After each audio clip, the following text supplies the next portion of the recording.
There's nothing on Robert Kennedy, sir. Yet. Keep digging. We have hard facts on Kennedy's father, Kennedy's son. Now you go out and make the record on the brother, because men of that kind have women. There aren't any, sir. Then look at the wife. They have a whole lot of children, sir. I am not interested in children.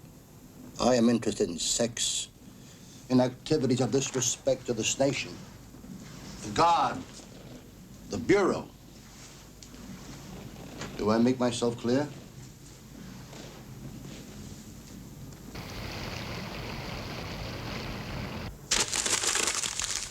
Okay, Mr. President. So we use the State of the Union message. We prepare them for crisis. We're hitting hard about Cuba.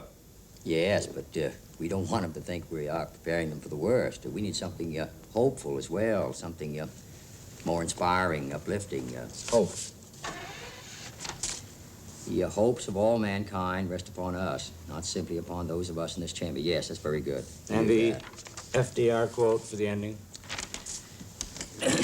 In the words of a great president whose birthday we honor today, closing his final State of the Union message 16 years ago, we pray that we may be worthy of the unlimited opportunities that God has given us. Yes, this is very good for the ending. Maybe we should use it for the opening. No. Why? No, it's too sentimental. It's much better at the end. Oh, that's good. Okay, we've got an ending, we've got a middle. How do we open? We've got a problem. Maybe we should use something warmer. Say, you are my oldest friends in Washington, and this house is my oldest home. All right, that's not bad. Congress may be sentimental, but I don't want them thinking I am. Not too sentimental. I'm going to keep them so busy they won't know what hit them. Let's go on. And more on Cuba? Yes, let's hit hard about the communists there. Communist agents just a little way from our shore. We need a concrete image. 90 miles from our shores. All right, very good. Then we'll work in something about domestic tyranny, foreign tyranny. You'll have to work that out on your own, Dad. Leave it with me. Yes. Good morning, Mrs. Warren. Very well, thank you. Yourself? Very satisfying. Oh, hi, Dad. How are you? Morning. Kindly give the Chief Justice my warmest regards and thanks again. All right, bye-bye. Hi. Hi. How's the speech? Very gloomy. Ah, well, so long as it isn't dull. Be yourself. Just give them that smile. It's hard to smile when you're about to nail Castro to the wall.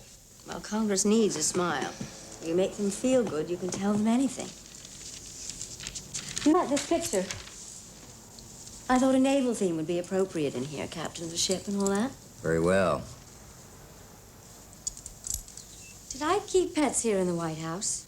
Oh, maybe it was termites. What's that? Now, something has eaten the wood of this floor. Oh, no. That's from his golf shoes. In here? Yes. After he had the green put in, he used to put on his shoes in here and go out and practice his putting when there wasn't anything else to do. Well, I don't believe it. I don't believe old Mamie's pink frills upstairs and that horrible Grand Rapids furniture. Now, I was thinking of doing our rooms, the family rooms, in blue. Various shades of blue and white furnishings. Would you like that? Sure, whatever you like. Why don't you draw up some plans? Well, I have been making plans to totally renovate this house, absolutely and completely. Jackie, don't go crazy. It's a question of staying sane. And it's very important, Jack. I mean, I was shocked to see how this house has been allowed to deteriorate over the years. I don't think anybody's ever lived here at all. How much is all this going to cost? Well, it won't be cheap. And the White House is not a bargain basement. Well, maybe it is now. But it won't be when I'm finished with it. Where are you going?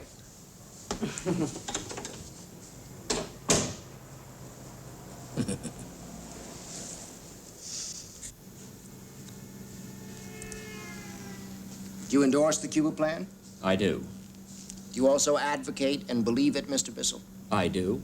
So why do you suppose the president's had you come here to inform me of the position right now? He wants to be sure of the legal position. Well, it's obviously questionable.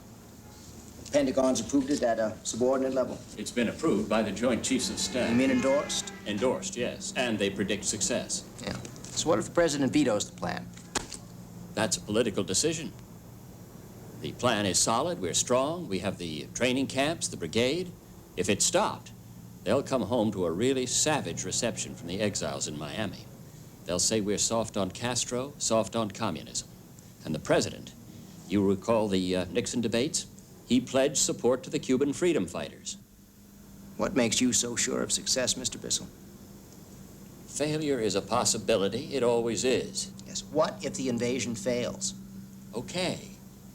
The men become subversives, guerrillas. This is the last time we will ever have a chance to infiltrate Cubans into Cuba.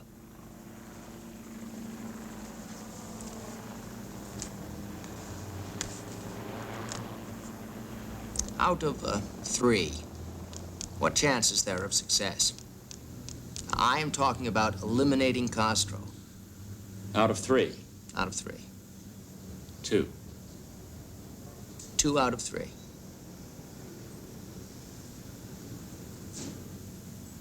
All right. We'll play on your team. This is a historic occasion. To remind those who have just joined us, the 35th President of the United States, John Fitzgerald Kennedy, will now deliver his State of the Union message, his first before the joint session of Congress here in Washington. He won't better the inaugural. Mr. Speaker, Mr. Vice President, members of the Congress, it is a pleasure to return from whence I came.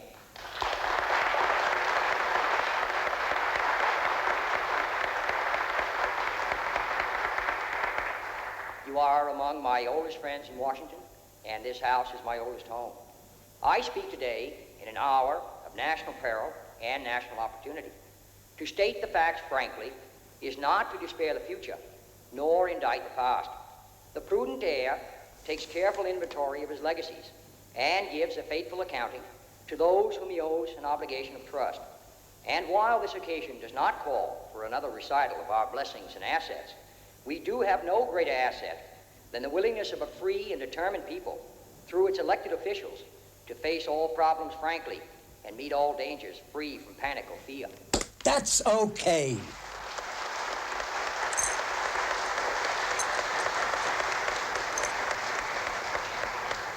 In Latin America, communist agents seeking to exploit that region's peaceful revolution of hope have established a base on Cuba, only 90 miles from our shore. Why don't they dissolve? Is not over the people's I don't know. for a better life. Well, what's the point of technical services making pills to poison the guy if they won't even dissolve in water? They've killed a number of monkeys. Castro's not a monkey. He's an ape. Same effect on humans.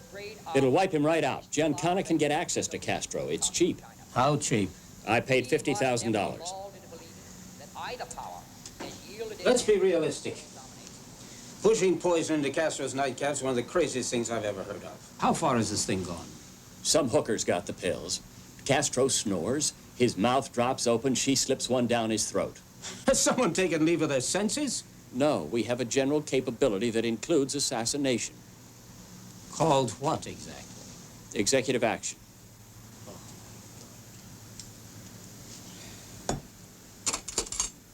On the presidential coat of arms, the American eagle holds in his right talon the olive branch, while in his left he holds a bundle of arrows. We intend to give equal attention to both. That's right. The president likes the spirit of a World War II operation. He was a war hero. Does he know about all this poison stuff? Not about the poison, no. And if he asks? But he's not going to ask if I'm having Castro poisoned. If he does ask? He won't. He bought our invasion hook, line, and sinker, he told me. But if he does ask, well, we'll just say it's another option. You know our commander-in-chief, he likes to have options. For as I said upon taking the oath of office, only when our arms are sufficient beyond doubt can we be certain beyond doubt that they will never be employed. The hopes of all mankind rest upon us, not simply upon those of us in this chamber, but upon the peasant in Laos, the fisherman in Nigeria. Stay here. The exile Listen to in the Cuba. president. The spirit that moves every man and nation who shares our hopes for freedom and the future. I want you to hear this. And This in is the better final than the analysis, inaugural. They rest most of all upon the pride and perseverance of our fellow citizens of the great republic. In the words of a great president, whose birthday we honor today, closing his final state. Then why the hell of spoil it by dragging in FDR? We pray that we may be worthy of the unlimited opportunities that God has given us. He only mentioned God. FDR, not G.O.D. Rose Fitzgerald Kennedy. Let's not forget that. What did you think? It was extraordinary, Mr. Kennedy. Think the people will like it? Yes, sir. We have tough times ahead. Now, that's one of the best damn things I've heard today. Damn right. Oh, leave it on, Rose. There's a soap opera I want to watch. That's very attractive, Bill. Thank you. This is very good, though. It is, isn't it? We brought that with us. I think the only thing we found in these cellars is a subterranean lake of turtle soup. And crates of parsley potato balls. What are you going to do with them? What, with the potato balls? Mm-hmm. Invite the women's press corps in for lunch, I guess. Could start a new line in White House souvenirs. Parsley potato balls, fresh from the new frontier. Yes, we could do that. Just as long as we get rid of them, along with all that other stuff we're being sent for John. At last count, I think there was something like 5,000 pairs of pale blue baby booties. I'm not kidding. Oh, here's something you'll like. We were sent an embroidery from someone in Tallahassee featuring farm animals doing some very exotic things. What? Oh, I'm not going to tell you. Could I see it? No, you may not. Please? We got rid of it along with all the other stuff. Oh, shucks. The staff has been carrying things out in shopping bags. And I don't want to appear ungrateful, but... There's a limit, right? Yes, there is. Ah. Handy, isn't it? Yeah, it's very handy. Have you seen this chandelier? Yes, I saw the chandelier. That's quite unique. Oh, go look over there. There's a real treasure. Oh. They thought of everything. Everything. I think you're going to have to junk most of this. Oh, I think so. We're going to get some wonderful pictures on loan from the Smithsonian and the National Gallery. It's going to look great, finally. What does Jack think about all this? Oh, well, he's pleased, so long as it doesn't cost any money. I like to get the press to pay attention to changes in the White House rather than poking around the children all the time. Well, redecorating is a good diversion. You need diversions. So, Admiral Burke, you're saying you feel you ought to have been involved in the planning of this CIA operation, is that right? With respect, Mr. President, I believe that the CIA's excessive secrecy has prevented Mr. Bissell from seeking the most expert advice from other sources. Don't you think we can keep secrets, Mr. Bissell? We have done you the courtesy of informing you. Courtesy? I am not